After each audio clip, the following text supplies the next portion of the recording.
પ્રથમના 55મા વચનામૃતમાં સ્વામિનારાયણ ભગવાને પ્રશ્ન અને ઉત્તર કરવાની આજ્ઞા કરી.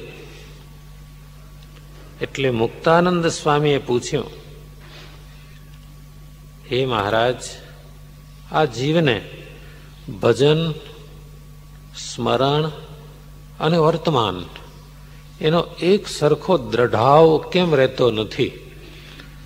દ્રઢાવ એટલે સ્થિતિ, મક્કમતા ભજનમાં, સ્મરણમાં અને વર્તમાન એટલે ભગવાનની આજ્ઞા પાળવામાં. એક સરખું લેવલ કેમ નથી જળવાતું? ક્યારેક એવો ઉત્સાહ આવી જાય છે, ક્યારેક પાછું એમાં મંદ પડી જાય છે. આનું કારણ શું? સ્વામિનારાયણ ભગવાન કહે છે, એનું કારણ તો દેશ, કાળ, ક્રિયા અને સંગ, આ ચાર વસ્તુનો બહુ પ્રભાવ હોય છે. જેવા દેશકાળો, જેવા આપણા આચરણો અને જેવી સોબત, એટલે દેશ, કાળ, ક્રિયા અને સંગના યોગે કરીને ભક્તના હૈયામાં એક સરખો દ્રઢાવ રહેતો નથી. અને ભક્તની જે દ્રઢતા છે ભજનમાં, સ્મરણમાં કે ભગવાનની આજ્ઞા પાળવામાં, એ દ્રઢતાના પાછા 3 પ્રકારો છે. ઉત્તમ દ્રઢતા હોય અને ખરાબમાં ખરાબ જો સોબત, ખરાબ ક્રિયા અને ખરાબ દેશકાળ આવી પડે તો ઉત્તમ દ્રઢતા વાળાને પણ હલાવી નાખે, ડગાવી નાખે, એની દ્રઢતામાંથી પાડી નાખે. તો પછી મધ્યમ અને કનિષ્ઠ દ્રઢતા વાળાની તો વાત જ શું કરવી. હા, ગમે એવા દેશકાળ, ક્રિયા અને સોબત ખરાબ હોય તેમ છતાં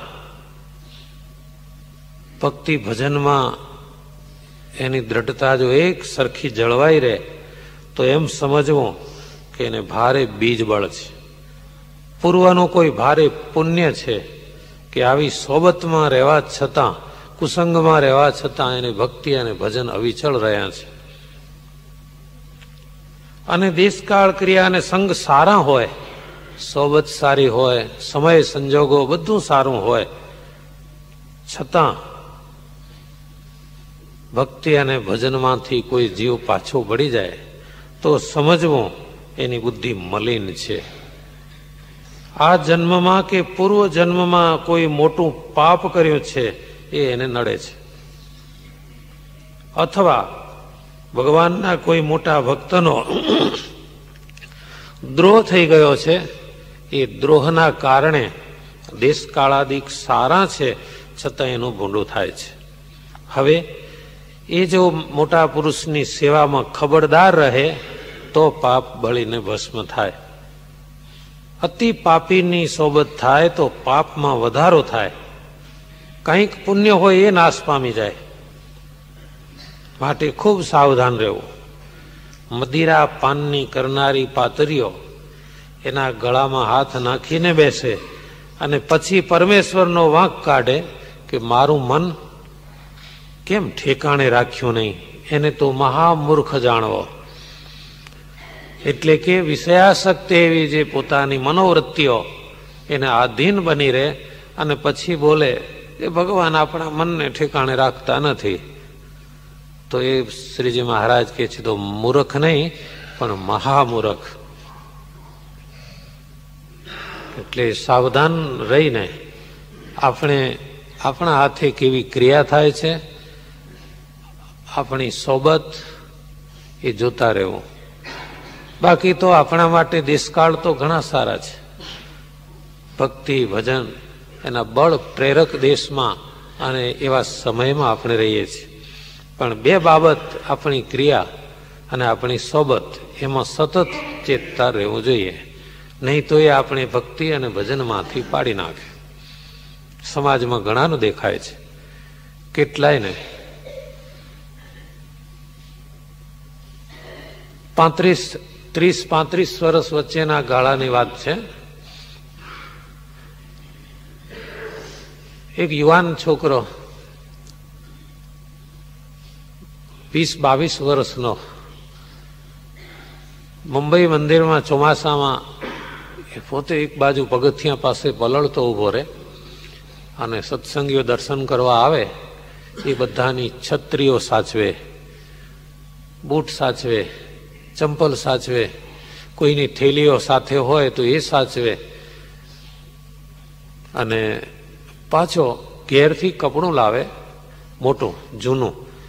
બધા હરિભક્તોના બૂટ સાચવે એ દરમિયાન બધાના બૂટ સાફ કર્યા કરે કપડાથી. નજરે જોયા પછી એમ વિચાર આવ્યો કે આ હરિભક્ત, આ જુવાન છોકરાને આટલો બધો સેવા સદભાવ, પગે લાગવાનું મન થાય કે શાબાશ છે આને.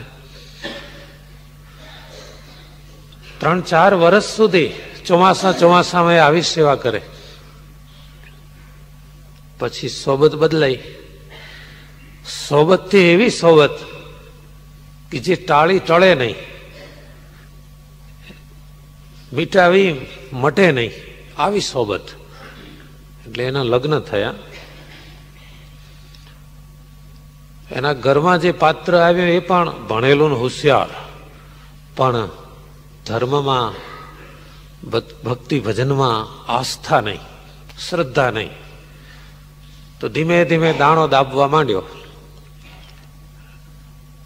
આ માળા ને આ પૂજા, તમને નથી લાગતું કે આ તો વૃદ્ધાવસ્થા માટે છે?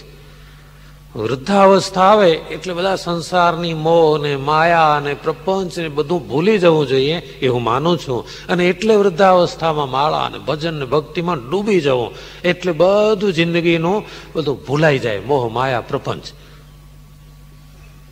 એક શબ્દ વારે વારે મગજમાં અથડાય.